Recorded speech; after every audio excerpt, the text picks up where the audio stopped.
It's the Horn Live at Super Bowl 57 Radio Row. Stu Myrick anchoring the coverage here at the Phoenix Convention Center. It is Monday. Things are getting kicked off. We're seeing reuniting with folks, meeting new folks, and that includes my guest at this time joining me at the broadcast location, the man, the myth, the chief bottle washer, all that behind Hunt Auctions, Dave Hunt. How are you, Dave? I'm great. I can't believe it's the 15th year we've done this with NFL Auctions. I was going to say, yeah, you've been out here every year. It just, time passes. You're right. You see the same people. You see, and you're like, wait a minute. I think I was on last year. Was that 3 years ago? Was it 5? You know. It is. Yeah. They all bleed together. I was just thinking, this is my 9th Super Bowl week to do, and it is. I always joke it is a radio reunion with a football gimmick attached to it. It's nice. It is nice that sort of COVID's lifted a bit now, yes. and we get a bit back to normal, I feel like, this year. Last year in Los Angeles felt like the soft opening, and now it feels like, okay, opening night's tonight, the media party's back on Tuesday. Feels like, okay, we're back. Yep. So Agreed. It's good stuff. Tell me about Hunt Auctions. What got you started in the whole sports memorabilia and auctioning and all that good stuff? Yeah, this is our 35th year in business, and sort of our goal was to do sports auctions. And if you think back, that's a long time ago, before a lot of people were doing auctions, and sports memorabilia had become the value levels it's at now. And we sort of wanted to take it to more of a fine art level, if that makes sense. Not just a collectible, but almost an asset class. And that's certainly not something we did by ourselves, but you could sort of see it developing. And then I think in addition to that, be a place where the integrity and the way the business was run was as close to flawless as possible. Because if you're going to work with players and their families or leagues or teams, that's the only way to do it. And that's really what our hallmark has been, and that's why we're in this building and have done it with NFL Auctions for 15 years. Right, and I got to imagine there is a lot that goes into not only building relationships with athletes, with leagues, so on and so forth. There's also, you got to authenticate everything. I mean, and I know you can speak to it. The sad to say, the counterfeit business is alive and well when it comes to this type of type of area. It's unfortunate. It used to be that way, but nobody was policing it. Yeah.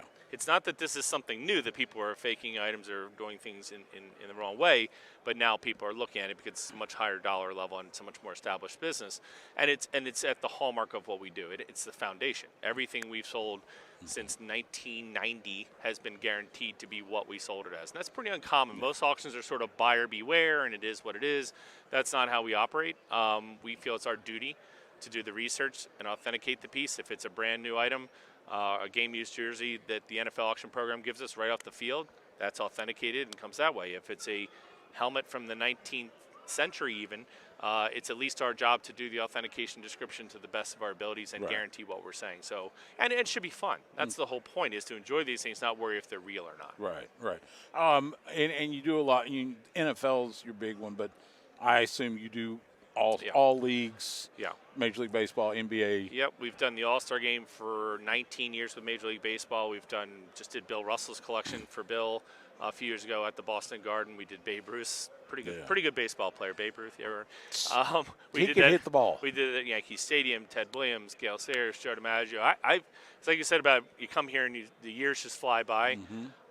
We've been just blessed. That's the best word I can use. I think we're at 300 some odd athletes on that level, not all on that level, of course, but many of them on that level. And it's those stories and that history that we get to handle and live. As much as the items are incredible and the values are there, those stories are just priceless to me. Wow. I mean, just amazing. I know it'd probably be hard to say, but what's the most unique or just out of that one piece that you're going, I really have this? and it could be something that could be so obscure or whatever, but what's that one piece the that most you have? Expensive piece we've ever sold, which is still the record for a baseball jersey of any type, was Babe Ruth's professional Yankees jersey from 1928 to 1930. It brought $5.6 million. This is not the one George Costanza won No, in Seinfeld. Okay. not that one. Just want to make sure.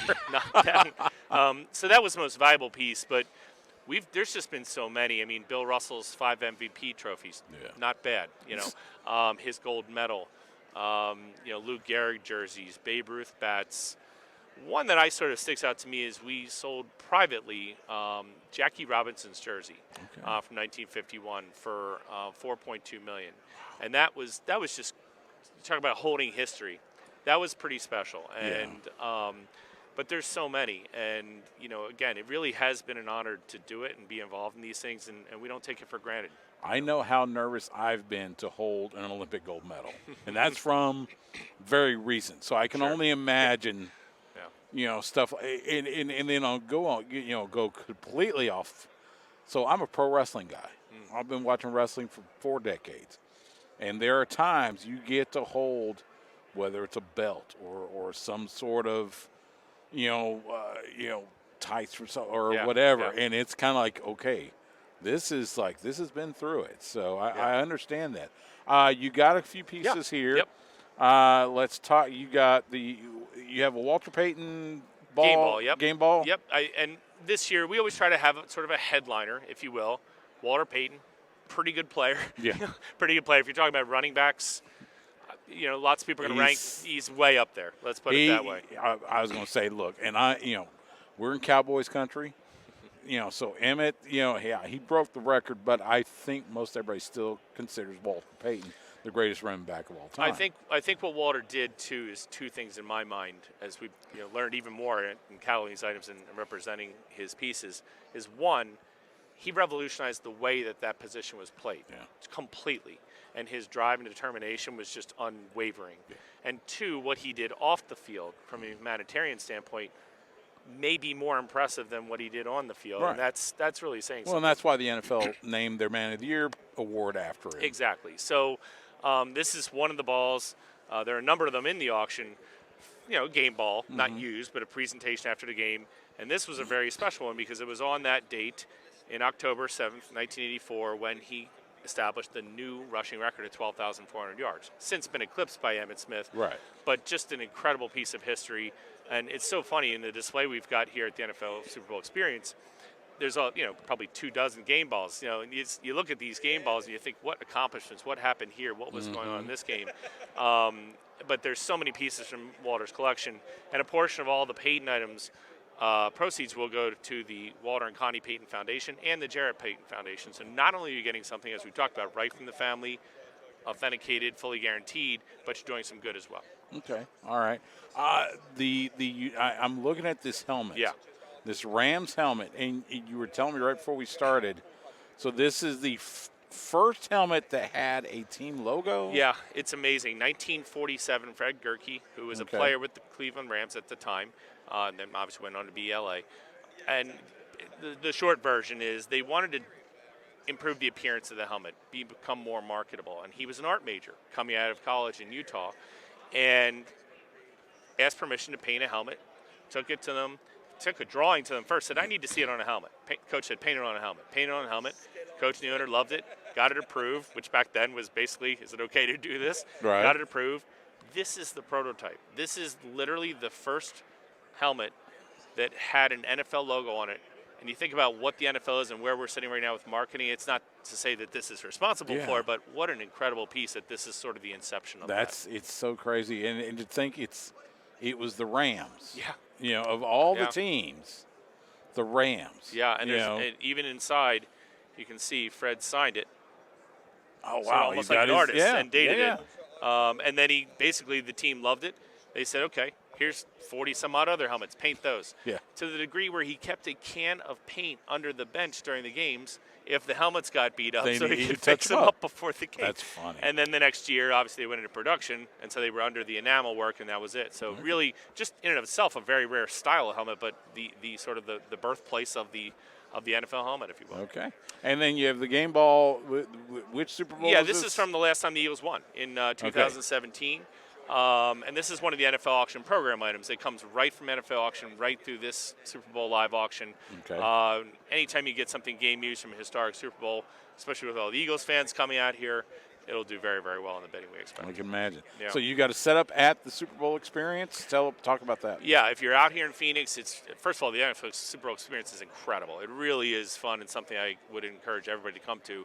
And we have a huge display within it, displaying hundreds of items ranging from a few $100s to six figures. So if you can't make it, you can see them all on huntauctions.com or NFL Auction. It'll link right to our site. But even if you don't want to bid, I really tell people each year, take a look at the items because it's almost like a little museum within a bigger scope, and it's a lot of fun. That is fantastic. And then you got a live auction event on on Saturday. Yeah, it'll be right before the day before the game. Again, this is the 15th year we've done it, and there'll be hundreds of people bidding there and thousands bidding all over the world online. Again, really some amazing pieces. Game-worn jerseys from Travis Kelce, Joe Burrow, and all the great modern players. Yeah. Then, Marquette's collection. Didn't even mention that. One of the greatest, maybe the greatest defensive lineman in the history of the game. Absolutely. But right from his family, his 1970 Super Bowl ring as a person on the team, not a member. Yeah. Lots of great stuff. Lots Awesome. of great stuff. That's amazing. Dave Hunt from Hunt Auctions. You said huntauctions.com to find out about the auctions and how to bid online and all that good stuff, yep, right? That's it. It's all up there. Wonder. It should be fun. I got to go check that out. Dave, thank you so much for coming by. Yep, appreciate it. Thank you.